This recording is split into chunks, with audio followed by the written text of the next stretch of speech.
Selamat pagi, Amang dan Inang sekalian. Kita akan merenungkan firman Tuhan. Mari kita berdoa. Terima kasih Tuhan, sertailah kami dalam perenungan ini. Terpujilah nama-Mu Tuhan sekarang sampai selama-lamanya. Amin.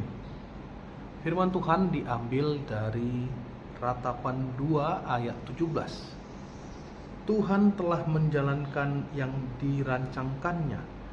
Ia melaksanakan yang difirmankannya, yang diperintahkannya dahulu kala. Ia merusak tanpa belas kasihan. Ia menjadikan si teru senang atas kamu. Ia meninggikan tanduk lawan-lawanmu. Demikian firman Tuhan. Amang dan Inang, ketika kita dalam keadaan sakit, tentu kita akan meminum obat sebagai pemulihan, cara untuk pemulihan. Ada obat yang rasanya manis, ada obat yang rasanya pahit. Tapi sebenarnya semua obat tentu pahit ya.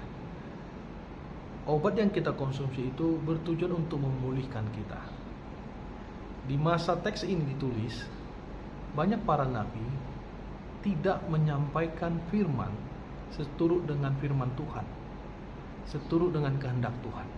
Mereka menyampaikan firman sesuai dengan permintaan pendengar, permintaan orang-orang Israel pada saat itu. Akibatnya, orang Israel, bangsa Israel tidak bisa memahami dosa-dosa mereka berdasarkan firman Tuhan. Mereka juga tidak mau bertobat, sehingga dosa mereka, penderitaan mereka semakin berat. Ini adalah tujuan dari teks kita ini, di mana kita diperdengarkan bahwa Allah akan menunjukkan murkanya, marahnya kepada semua orang, terkhusus kepada kita yang percaya, tapi kita tidak mau melakukan sesuai dengan kehendak Tuhan. Apa yang Allah lakukan itu sesungguhnya bukan sebagai tanda pemusnahan, bukan sebagai tanda menunjukkan bagaimana Allah itu yang sangat pemarah atau sangat punya sifat yang temperamental seperti itu. Tidak. Itu menunjukkan betapa besarnya kasih Allah. Jika Allah marah, itu adalah satu gambaran di mana Allah mau mendisiplinkan kita. Bagaimana cara kita mengetahui Allah marah? Ya, barangkali setiap pribadi kita punya cara masing-masing untuk memahaminya.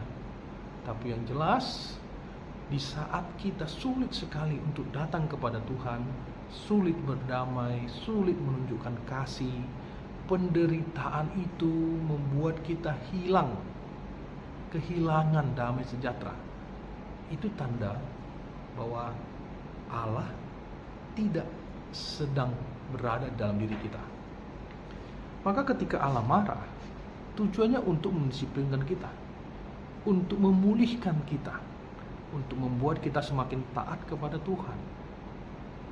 Dan akhirnya bagi orang-orang yang mau dipulihkan Allah, dibimbing oleh Allah, maka dia akan menjadi pribadi yang luar biasa, pribadi yang memiliki iman yang kuat, yang tangguh dalam segala persoalan-persoalan yang sedang dihadapi dan yang akan dihadapi.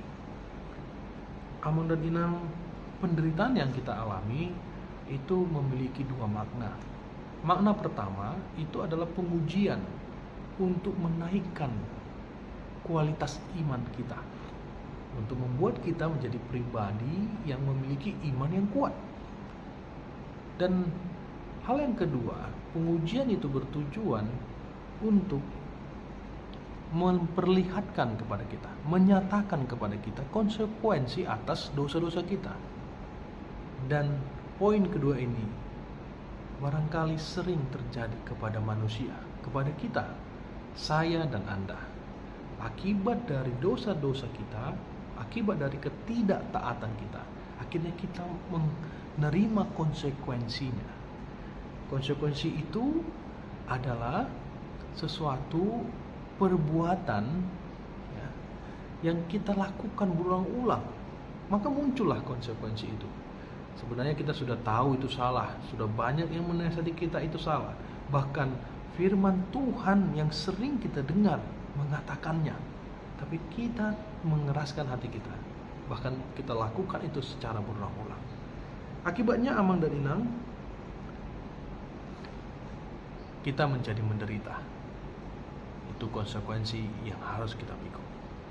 Namun di sini kita melihat bahwa Allah itu setia. Dia tidak terus mengingat dosa kita. Pada saat kita mau bertobat, datang kepada Tuhan, maka Dia akan menerima kita dengan penuh kasih. Oleh karenanya, marilah jangan sia-siakan waktu ini. Mari kita pakai waktu kita yang ada saat ini untuk terus hidup mendengar firman Tuhan dan melakukannya. Untuk terus hidup menjalani firman ini dengan sungguh-sungguh amanah. Kita lakukan pembaharuan diri, pembaharuan pikiran, hati kita. Mari kita tunjukkan firman itu dalam perbuatan kita. Dan biarlah nama Tuhan dipermuliakan dalam hidup kita. Oleh karenanya, sebesar apapun masalah kita, sebesar apapun penderitaan kita, sesungguhnya kita akan melihat itu sebagai satu sukacita. Karena disitulah kita tahu bahwa Allah ternyata selalu memperhatikan dan melindungi kita. Bersyukurlah amang dan inang dalam setiap keadaan kita. Karena Tuhan itu adalah Allah yang adil. Dia tahu yang terbaik untuk kita. Amin, kita berdoa. Terima kasih Tuhan untuk firman-Mu.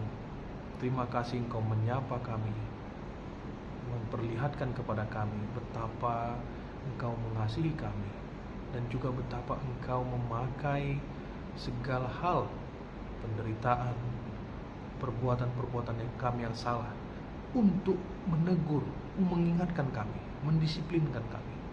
Oleh karenanya ya Tuhan, bimbinglah kami, tekunkan kami untuk terus bersandar kepada Tuhan. Kami serahkan seluruh hidup kami ke dalam tangan-Mu ya Tuhan, dan jadilah kehendak-Mu. Dalam nama anak-Mu Yesus Kristus kami berdoa. Amin.